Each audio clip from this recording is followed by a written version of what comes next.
Être DJ résident, c'est un petit peu le Graal pour la plupart des DJ. Ça signifie beaucoup de soirées, de la stabilité et aussi un meilleur statut. Alors d'autres préfèrent être DJ guest, voilà, tourner beaucoup plus souvent dans plus de clubs différents. Et je trouve ça super cool, mais disons que ce statut, il est déjà réservé pour les DJ qui tournent pas mal. Et la plupart du temps, les DJ guest, donc voilà, qui vont facturer 2000, 5000, 10 000 euros la soirée, et ben en fait, avant d'être DJ guest, ils sont passés par DJ résident. Donc DJ résident, le fait de mixer régulièrement dans un endroit, ça va vous permettre de vous propulser vers le haut et je vais vous expliquer justement comment faire. Personnellement, j'ai créé un accompagnement dans lequel j'accompagne des dizaines de DJ à avoir plus de soirées et ils ont en moyenne 10, 15, 20 soirées par mois, tous les mois. Bien entendu, je leur montre le chemin exact pour réussir à faire ça et bien plus. Certains ont des résidences à une soirée par trimestre, et d'autres ont des résidences où ils mixent 4 soirs par semaine, toutes les semaines. Donc principalement, il y a deux choses qui vont vous permettre d'avoir une résidence. La première, c'est votre démarchage, vos techniques et vos méthodes de démarchage. Et la deuxième, c'est votre réseau, c'est vos contacts. Au début, c'est surtout grâce à votre démarchage que vous allez réussir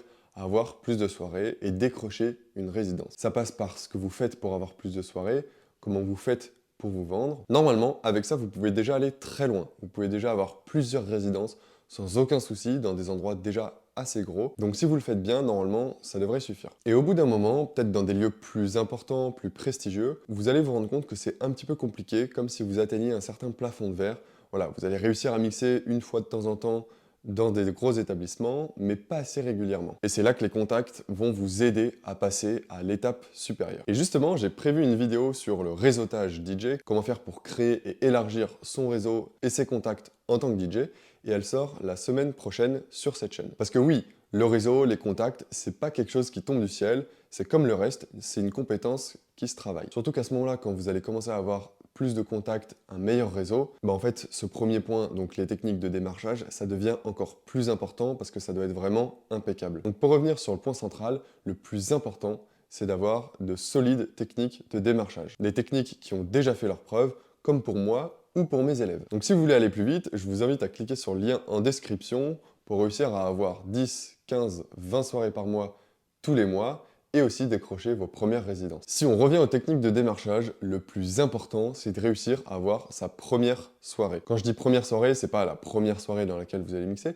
mais c'est la première soirée dans un établissement particulier. Justement, une fois que vous avez eu cette première date quelque part, toute la suite, tout le reste pour réussir à avoir une résidence, ce sera beaucoup plus simple. Vous avez déjà un contact à qui vous adresser plus facilement, on vous connaît bien, on sait ce que vous valez, normalement il n'y a plus de preuves à faire. Et quatrièmement, on aura beaucoup moins peur de vous reprendre en tant que DJ. Et c'est pour ça qu'il faut vraiment faire une très bonne impression la première fois à cette première soirée. Une fois que cette première soirée s'est déroulée, moi ce que je vous conseille du coup pour commencer à enclencher le plan résidence, c'est de réaliser un petit rendez-vous donc avec le patron de l'établissement ou alors la personne décisionnaire. Dans les gros établissements, ça sera pas forcément le patron, ça peut être le directeur artistique par exemple. Et justement le but de ce rendez-vous, ce sera de faire le point sur cette première soirée et surtout de faire le point sur le futur, voir quelle va être la suite. Parler du futur, c'est demander ce que l'établissement recherche. Donc posez-lui des questions et posez-lui les bonnes questions pour savoir ce que l'établissement recherche vraiment. Une fois que vous comprenez ce que recherche l'établissement, leurs besoins,